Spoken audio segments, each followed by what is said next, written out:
घाटशिला विधानसभा क्षेत्र में उपचुनाव शांतिपूर्ण तरीके से संपन्न हो गया है। करीब 5 बजे तक की अगर बात कर ले वोटिंग परसेंटेज की तो करीब 74% आंकड़ा सामने आया है। हालांकि फाइनल आंकड़ा रात 12 से 1 के बीच में चुनाव आयोग की ओर से जारी किया जाता है। अभी हम घाटशिला के मूसा बनी के बूथ नंबर पर मौजूद है और देखिए यहाँ पर बूथ पर तमाम वोटिंग की प्रक्रिया पूरी हो गई। अब ईवीएम मशीन को सील किया जा रहा है। तमाम जो उनके पदाधिकारी हैं वो मजिस्ट्रेट की निगरानी में सील किया जा रहा है और कड़े सुरक्षा व्यवस्था के बीच अब स्ट्रांग रूम तक ईवीएम मशीन को पहुंचाया जाएगा।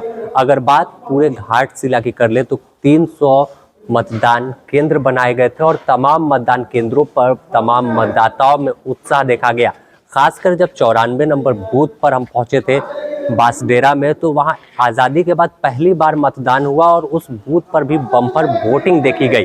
वहां पर सेंट्रल फोर्सेस को तैनात किया गया था और अलग अलग इलाकों में, क्योंकि ये इलाका जो है नक्सल प्रभावित हुआ करता था, हालांकि अब धीरे धीरे प्रभाव खत्म हुआ और यही वजह है कि अब मतदान में तमाम लोग बढ़ चढ़ कर हिस्सा ले रहे थे। जिस जगह पर कभी मतदान नहीं हुआ था वहां भी बम्पर वोटिंग दर्ज की गई है। और अपने आप में अगर बात कर ले तो जिस तरह से वोटिंग परसेंटेज सामने आया है, एक अच्छा मैसेज है कि लोकतंत्र के इस पर्व में ग्रामीण इलाकों के नक्सल प्रभावित इलाके जो होते थे वहां पर इस तरह की वोटिंग परसेंटेज अपने आप में बता रहे हैं कि लोकतंत्र के पर्व में हर कोई बढ़ चढ़ कर हिस्सा ले रहा है।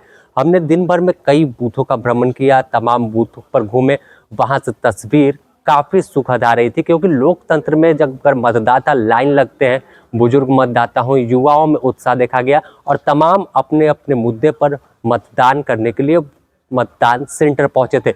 अब 5:15 तक लास्ट वोटिंग का समय दिया गया था। उसके बाद तमाम प्रक्रिया पूरी हो रही है। कड़ी सुरक्षा व्यवस्था के बीच अब अलग अलग जो बूथ बनाए गए थे वहां से स्ट्रांग रूम तक ईवीएम को पहुंचाया जाएगा और इसके बाद फिर जब 14 तारीख को परिणाम का दिन है तो ऐसे वोटों की गिनती शुरू होगी। तो 14 तारीख तक कड़े सुरक्षा के इंतजाम स्ट्रांग रूम में भी किए जाएंगे।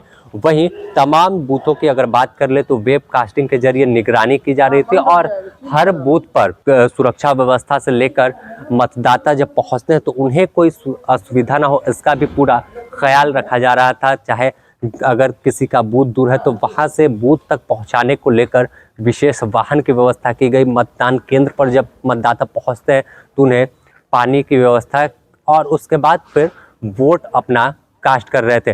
तो साफ तौर पर यह दर्शाता है कि घाटशिला में पिछले बार के मुकाबले इस बार मतदान का प्रतिशत और बढ़ा है। और अगर बात कर ले प्रत्याशियों की तो एक तरफ इंडिया गठबंधन से सोमेश सोरेन, जो स्वर्गीय रामदास सोरेन के बेटे हैं, वो चुनावी मैदान में थे, तो दूसरी तरफ एनडीए से पूर्व मुख्यमंत्री चंपाई सोरेन के बेटे बाबूलाल सोरेन और वहीं जयराम महतो की पार्टी जेएलकेएम के रामदास मुर्मू चुनावी अखाड़े में थे। तो अब 2,55,000 से अधिक मतदाता हैं जो अपने मत का इस्तेमाल कर अपने प्रतिनिधि को चुन रहे हैं और जो वोट प्रतिशत करीब 2 लाख के करीब वोट कास्ट हुआ है। तो अपने आप में यह बेहतर तस्वीर निकलकर सामने आई कि कैसे लोग बढ़ चढ़कर नक्सल वाले इलाकों में घर से बाहर निकले और अपने वोट का इस्तेमाल कर अपने प्रतिनिधि को चुनने का काम किया। अब परिणाम पर तमाम लोगों की नज़र है कि आखिर परिणाम जो आता है तो वो किसके पक्ष में आता है।